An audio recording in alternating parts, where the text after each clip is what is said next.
Bienvenue à votre maison des remèdes à la maison, à qui nous allons dire tout sur la santé, conseils et curiosités. Abonnez-vous ou partagez grâce 17 aliments riches en magnésium qui peuvent diminuer votre risque d'anxiété, de dépression et de crise cardiaque. Le magnésium est un minéral primordial pour jouir d'une santé optimale et du bon fonctionnement du corps. En plus d'être le quatrième minéral le plus abondant dans le corps humain, il a été constaté qu'il existe plus de 750 sites de liaison du magnésium dans les protéines humaines. Plus précisément, ce nutriment est essentiel pour le bon fonctionnement de plus de 300 enzymes. Ce qui accentue son importance pour notre processus biochimique, auquel la majorité de ces enzymes jouent un rôle de premier plan concernant la bonne fonction métabolique, incluant sens illimité, relaxation des vaisseaux sanguins, formation adéquate des os et des dents, régulation de la glycémie et de la sensibilité à l'insuline, fonction musculaire et nerveuse, création de l'adénosine triphosphate. La carence en magnésium peut provoquer de graves problèmes de santé. La carence en magnésium peut détériorer la fonction métabolique cellulaire, ce qui entraîne des problèmes de santé graves tels que l'anxiété et la dépression, les maladies cardiovasculaires, la migraine, la fibromyalgie, la mort cardiaque subite, ainsi que la mort toute cause confondue. Ce minéral joue un rôle de pivot dans le processus de désintoxication du corps, comme dans la synthèse du glutathion. Le magnésium est également nécessaire pour l'optimisation des mitochondries, ce qui est extrêmement important pour la prévention du cancer. L'importance du magnésium pour la santé mitochondriale. Les mitochondries sont des organelles qui se trouvent au niveau des cellules.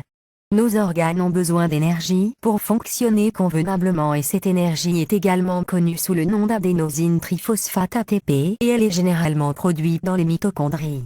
Selon des études récentes, la dysfonction mitochondriale constitue la cause principale de nombreux problèmes de santé, ce qui signifie que la consommation de nutriments essentiels pour les mitochondries revêt une grande importance pour notre santé globale, notamment en ce qui concerne la prévention des maladies et les performances sportives. Le Dr.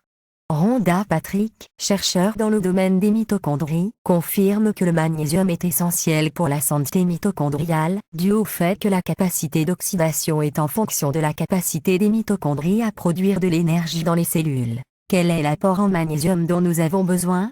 Depuis un siècle, l'apport quotidien en magnésium était estimé à 500 mg, provenant de l'alimentation quotidienne des individus. Ceci est dû au fait que leur nourriture était cultivée dans des sols fertiles et riches en nutriments. De nos jours, l'apport quotidien en magnésium, provenant de sources alimentaires, est d'environ 150 à 300 mg. L'apport journalier recommandé, AJR, est estimé à 310-420 mg par jour. Cela dépend de votre sexe et de votre âge. Toutefois, certains chercheurs soulignent que la consommation de 600-900 mg est essentielle pour une santé optimale. Le Dr.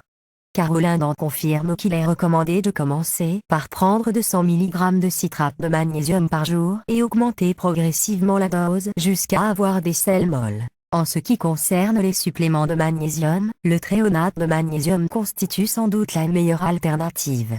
Il peut pénétrer efficacement les membranes cellulaires, y compris les mitochondries et la barrière hémato-encéphalique.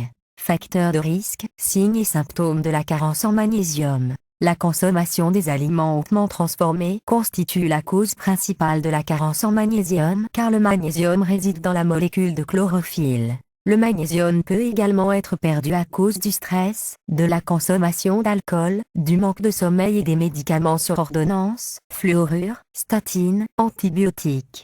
Ces facteurs ont une grande influence sur la carence en magnésium, ainsi il n'est pas étonnant que 50 à 80% des Américains souffrent de la carence en magnésium. Les symptômes précoces de la carence en magnésium incluent les maux de tête, les nausées, les vomissements, la perte d'appétit, les spasmes musculaires, la migraine et la fatigue.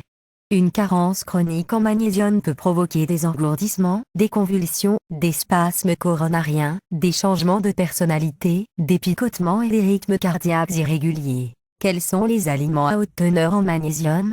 En vue de stimuler vos niveaux de magnésium et maintenir des niveaux sains de ce dernier, vous êtes tenu d'inclure des légumes verts feuillus dans votre alimentation quotidienne, et pour tirer le meilleur parti des 10 aliments, vous pouvez essayer le jus. Les légumes verts feuillus riches en magnésium comprennent choux frisés, feuilles de navet, bok choy, bêta carbe, choux fourragés, choux de Bruxelles, feuilles de betterave, brocoli, laitue romaine, épinards. D'autres aliments qui constituent également une excellente source de magnésium. Avocat, fèves de cacao et poudre de cacao non sucrée, courge, fruits et baies, poissons gras, herbes et épices, cumin, persil, graines de moutarde, fenouil, graines et noix. Lors de la prise de suppléments, équilibrez vos niveaux de magnésium avec ceux du calcium, de la vitamine K2 et de la vitamine D. Avant de commencer à prendre des suppléments, vous devriez prendre conscience de la façon dont les nutriments interagissent et s'influencent réciproquement. Ces nutriments fonctionnent tous en synergie, de sorte qu'un déséquilibre peut augmenter considérablement le risque de crise cardiaque, d'AVC et de la toxicité à la vitamine D. À cet effet, veillez à équilibrer les niveaux de magnésium, de la vitamine K2, de la vitamine D ainsi que du calcium. Le rapport entre le magnésium et le calcium devrait être de 1. Prenez en considération que le taux de magnésium supplémentaire devrait être 2 fois plus supérieur à celui du calcium, car le calcium est facilement obtenu de votre alimentation. Le Dr.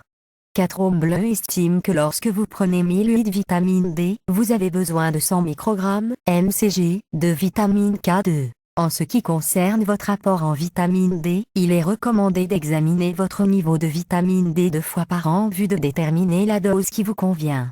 À votre santé.